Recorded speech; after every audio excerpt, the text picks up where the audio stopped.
Idol. Bali, luto na po ito mga idol. Ano?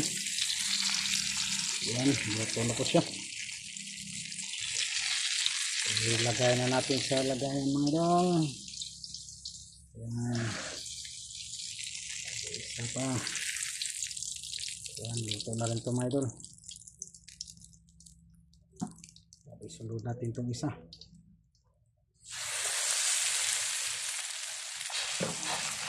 Isa na kaya sa ating kamera pag malikot mga idol kasi wala po yung taga hawak sa ating kamera mga idol.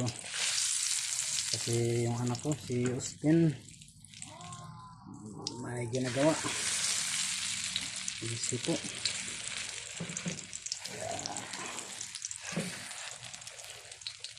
Yan. Ito na po yung ano natin mga idol.